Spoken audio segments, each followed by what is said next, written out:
Hello, my name is Linda McGuire. I'm a professional musician, a neuroscientist, and a gerontologist. And I'm here today to talk to you about the power of music to help you experience a good life, to change your mood, change your behavior, change your quality of life, and your health. So this is the type of work I've been doing for a very long time. I have a master's degree in neuroscience from the George Mason University here in Fairfax, Virginia. And I then went to Johns Hopkins in Baltimore, the Bloomberg School of Public Health, and where I have a master's in health science and gerontology. So I know all about the aging brain, brain health, and how music has the power to change the way we think and some of the decisions we make as far as movement and behavior. So that's good news. The brain itself has no feeling. It experiences everything through the body. So music, I describe it as sustained, organized resonance. Amazing grace, how sweet the sound. La, la, la, la, la, la.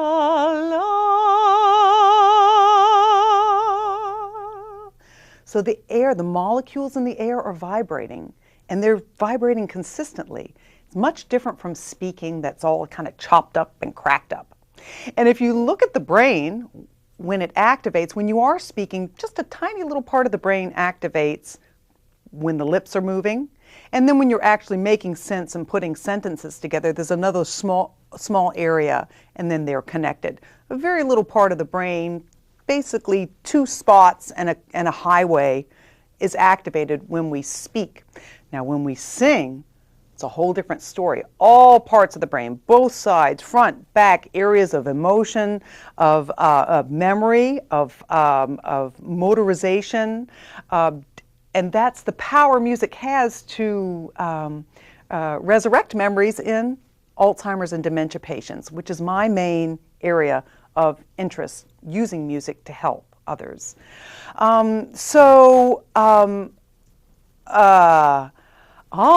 once was lost, but now am found.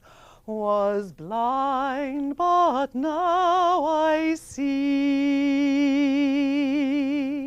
All areas of the brain, very global activation of the brain, enhanced oxygenation, plus stimulation from the actual sustained sound is literally vibrating tissues and bones and nerves in the face.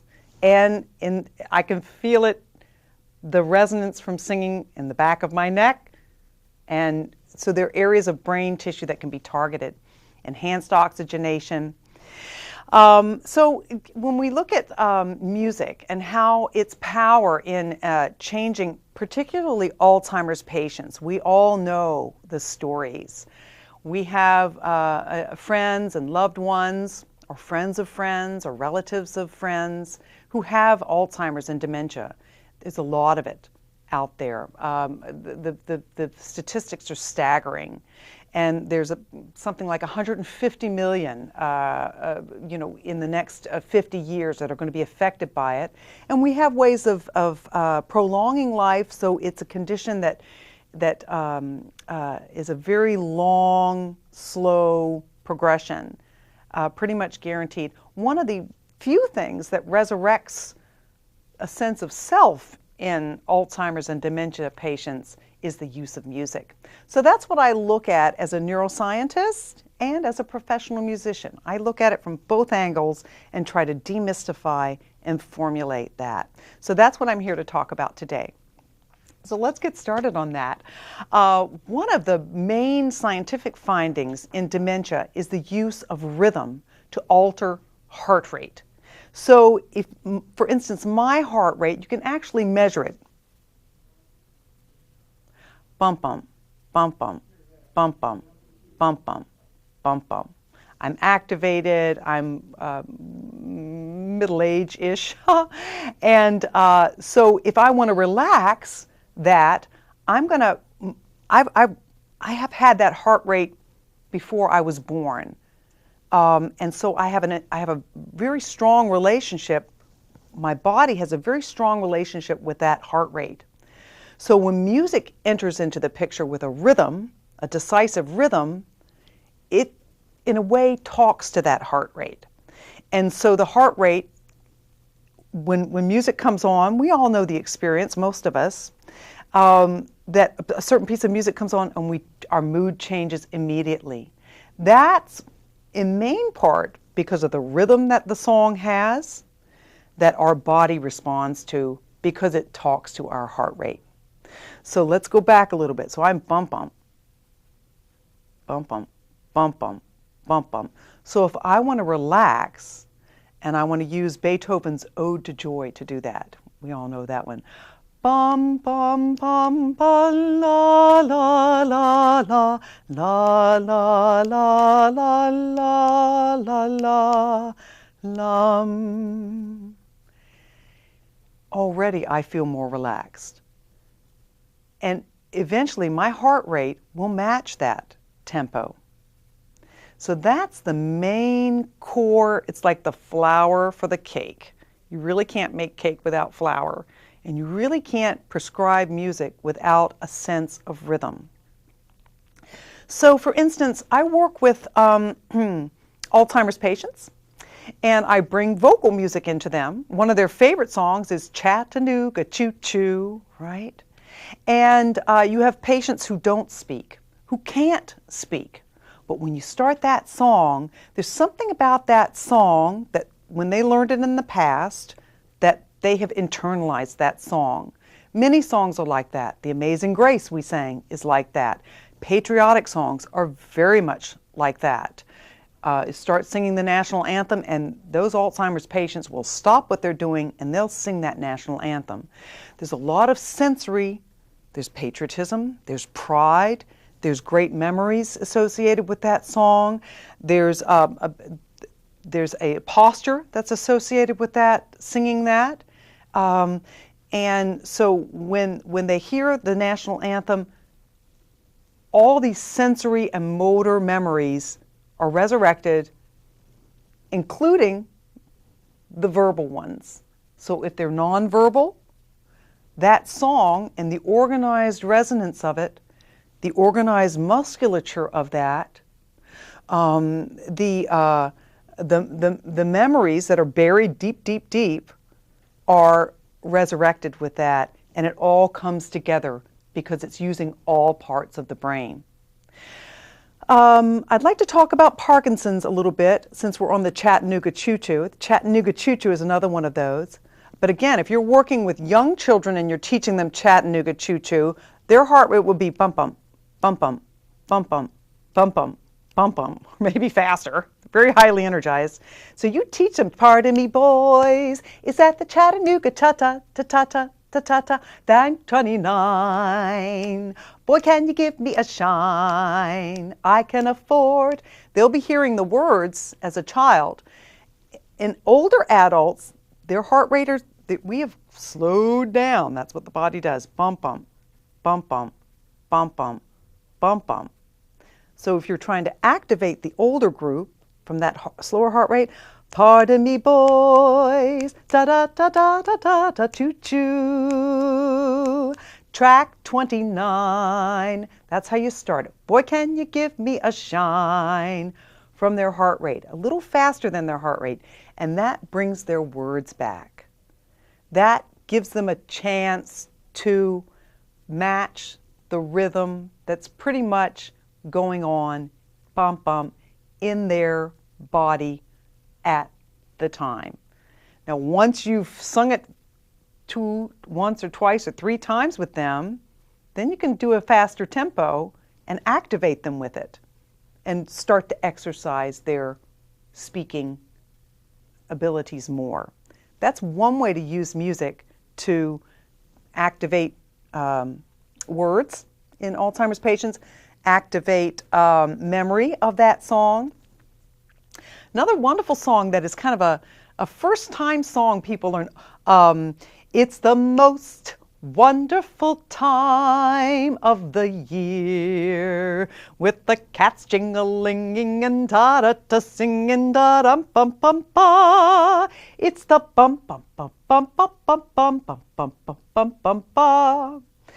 The tune is very memorable, and the words come back pretty darn quickly. And in fact, I don't remember the words offhand, but I will never forget that tune from the first time I heard it. You see children skipping down the street to that tune when it snows. It's the most wonderful time of the year. Who doesn't want to feel that way?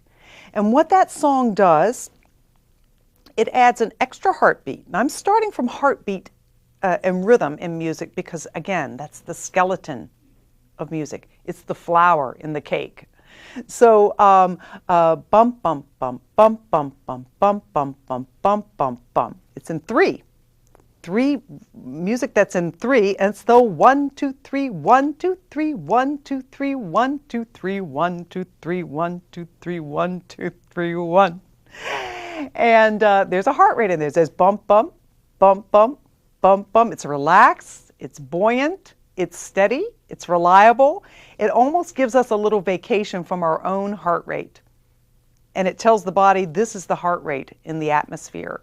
And you can say, oh, okay, my body will live with that. And if there's no music, we're like, well, we have to maintain our own heart rate. And that gets tiresome. Music helps. Escorts the heart rate response in the physiology, which is the muscles, the bones, the blood pressure, many other cortisol, immunoglobulin, immune responses and such, even hormonal release, as well as dopamine and the neurotransmitters that make us feel good or activate us. So it has power to trigger those things. But what it does, bump, bump, bump, bump, bump, bump, it gets an extra heartbeat, doesn't it? Bump, bump, bump. Wow. There are a lot of studies that show that music that's in the 3 rhythm, 3/4, 3 time, makes people happier. It gives you an extra heartbeat. Bump, bump, bump, bump, bump, bump, ba da bump, dun da da da. Dun dun da dum bum ba dum bum ba dum bum ba dum bum bum bum bum ba bum bum. Awesome. That's pretty much the formula for changing someone's mood, making them more activated, less activated. You want to start from, I'm going to start from my heart rate. I'm going to start from the child's heart rate. I'm going to start from the geriatric's heart rate. Now, I'm a church musician. I love being a church musician. I'm a church organist. So going back to Beethoven's Ode to Joy, bum, bum, bum, bum, bum, bum, bum, bum, bum, bum, bum, bum, bum, bum, bum. That's how I would send them out the door. If that was the last hymn, bum, bum, bum, bum, bum, bum, bum, bum, bum, bum, bum, bum, bum. That's how I'd send them out the door. If it were the first hymn in the church service, that's a different story. You've got people dragging in on Sunday morning, maybe a little tired, you know, rushing to get there perhaps. They need to be relaxed. Or they're only half awake. Bum, bum, bum, bum, bum, bum, bum, bum, ta, ta, ta, ta, ta. You embrace them with the rhythm. So, you know, if it's the first hymn, you embrace them with the rhythm. If it's the last hymn, you send them out marching. And music has the power to do that too. Now, since we're talking about geriatric populations today, let's talk a little bit about Parkinson's. Music very, very much helps them range of movement with their arms, and also helps them take steps. So I study that with this population. I also work with children to get them moving. I can literally march children up mountains with a couple of songs, and that would also work with Parkinson's patients. It's not the only thing I work with them because they have other challenges. But syncopation, again, you're working with rhythm. So ba-ba-da-bum, ba-ba-dum-bum. It comes, the sound, the beat comes before, the sound comes before the beat. And I'm going to give you a simpler example of that, but Chattanooga Choo Choo has a lot of syncopations in it. And so knowing what songs have syncopations, having a syncopation list to get people moving is something that as a business I'm looking to produce and provide for clinicians and caregivers and teachers. And hey, I need to lose a couple pounds myself and get out the door. I could use a little syncopation sometimes when I'm ready to do that. So there's a song that is also an African song called Sia Hamba Kukanyen Kwenkos, Sia Hamba Kukanyen Kwenkos. A lot of syncopation there. And it's in two, bump, bump, step, step, step, step, step, step, step, step. So it has a natural kind of step to it. And we'll talk about this in another session very specifically because we also have a pattern generator in our spinal cord. That's why we can just walk and think about other things we're doing. We have a generator that will do that for us. But when we're using music, there is an English translation for that song. We are marching in the light of God. We are marching in the light of God. We are singing in the light of God. So when that sound comes before the beat, our body wants to rush to it. So it propels us ahead. It propels it for Parkinson's patients. It propels it for children. You use different tempi depending on where the heart rate and the physiology is sitting. That's the secret. It's one of the secrets. That's the beginning secret. So,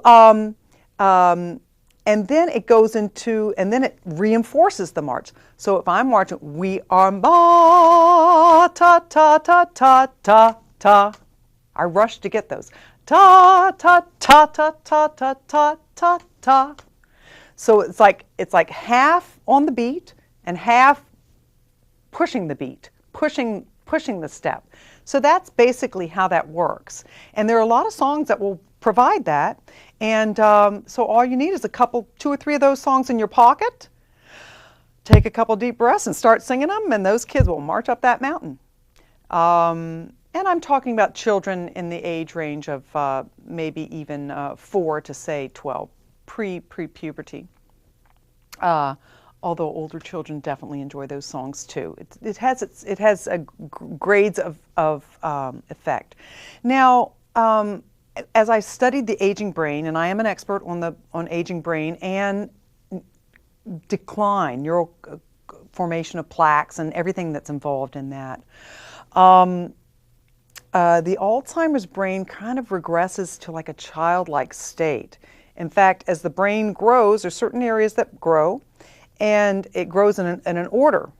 And so there's a lot of motor and health and heart rate, and they need lots of sleep and with children. And then the last thing is the executive to develop in children. And then there's sort of like a reverse loss when you get, so taking care of a late stage Alzheimer's person is kind of like taking care of a 140-pound infant in many ways. So, and infants are very responsive to music too. There's a tremendous amount of literature in the nursing literature about working with preterm infants and working with children before the age of 2, using music to settle the heart rate, settle the respiratory rate, relax the physiology, and many other benefits, improve the immune system and such. Very significant results. So there's a comparison there. They're comparable, and it's just a beautiful thing to be able to sing a lullaby to an elderly person and sing the same lullaby to a child, and they both go to sleep. And so what I do as a scientist now is design interventions for medical doctors and for scientists and for clinicians and caregivers.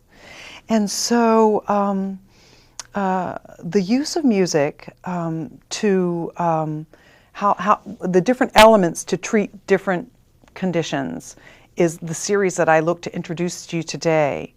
The population of greatest need, it seems, is the Alzheimer's dementia population.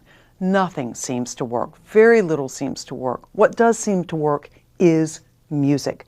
How does that work? Let's talk about that. The kind of the standard procedure to work with Alzheimer's and dementia is to ask them what they liked to listen to as a young person, or what they used to like to listen to. And again, we use the example Chattanooga Choo Choo. Not too many would say Chattanooga Choo Choo because it's not one of the first things that comes to mind. They would say, I mean, if someone asked me that, I would say the Beatles, Let It Be. That's one song I really remember listening to from my childhood. That is a really depressing song. And so listening to that song would play into my physiology, and it would leave me crying probably. As I remember, that's when it had that's one of the memories, listening to that song and feeling sad when I heard that song. I don't need that. Or listening to a Three Dog Night. You know, Jeremiah was a bullfrog. What's that going to do for me today? Okay. It's going to say, oh yeah, I remember that song. Woohoo! Yeah, that was fun. But where's it going to take me? This is what I'm trying to evaluate. It's important to understand if the patient has music preferences, definitely go with them. If they like guitar music, there's a reason they like guitar music. And so that's what you build a prescription program onto. I often compare it to nutrition. I don't know anything about nutrition. Well, actually, I know a little bit. But I love Doritos, I love chips and dips, and I love fried chicken. Those are kind of the examples I use. But that's really not going to help me lose those 10 pounds I want to lose. I need to lose. In fact, if I ate that stuff, I'd probably be asleep in about an hour. So that's not a good use of, nutrition, right? So the same with music. And so to look at a patient, look at their age, their gender. You want to talk to men with music differently from when you want to talk to women. You want to look at their psychological profile. Are they an introvert or an extrovert? You're going to need more music to stimulate an introvert. To get an introvert to dance, you're going to need to have maybe the same music, but play it twice as long. To calm an extrovert, you're going to need longer dose to calm them with a relaxing, lower tempo, cascading. Debussy's Clair de Lune, for instance, is a wonderful example of big relaxation. You want to look at their comorbidities. If they have a hard time moving their arm, you're not going to give them long melodies to move their arm, as you would with Parkinson's. Bum, bum, bum, bum, bum, bum. Bum, bum, bum, bum, bum, bum, bum, bum. Much different from the marching music. That would not get them to move their arm. And you want to look at drug interactions, possible interactions there. And you want to look at their cultural background. I'm Irish. If Irish music comes on, I'm going to want to listen to that. And you want to look at their music preference. I like classical music. I like a good singer. Don't just give me any singer. I like a good singer. And so I'm open to listening to opera music, but it's got to be good. Things like that. And so progressive playlists, so that in 4 to 6 months after you get a new playlist every 2 weeks, most of the music is music you've never heard before. And if you like Somewhere Over the Rainbow, you'll love Beauty and the theme song from Beauty and the Beast. Tale as old as time, true as it can be, barely even friends, then somebody bends unexpectedly. Alzheimer's patients love that song. That's a brand new song. They love it. So it's all good. And the ability of prescription music to make a real difference in mood, cognition, focus, the ability to make choices. When I hear innovating music, it's much easier to say, you know, I think I will go out and take a long walk around the block. As well as behavior, to calm them, to get them talking more, to get them more reflective. The ways that music can be used as precision prescriptive medicine. So I would like to end with a little song that I like to sing. It's called A Fairy Went A-Marketing. It tells a little story about a fairy, and a lot of people like it. Ready? A fairy went a-marketing, she bought a little fish. She put it in a crystal bowl upon a golden dish. All day she sat in wonderment and watched its silver gleam. And then she gently took it up and slipped it in a stream. A fairy went a-marketing, she bought a colored bird. It sang the sweetest, shrillest sound that ever she had heard. She sat beside its gilded cage and listened half the day. And then she opened wide the door and let it fly away.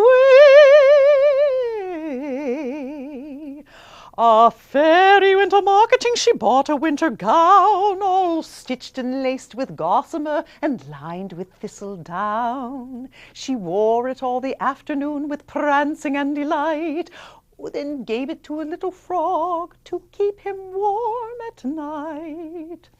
A fairy went a-marketing, she bought a gentle mouse to take her tiny messages, to keep her tiny house. All day she kept its busy feet pit-patting to and fro, and then she kissed its silken ears, thanked it, and let it go. Just a simple little song. We'll sing more in the next series to come. Have a great day.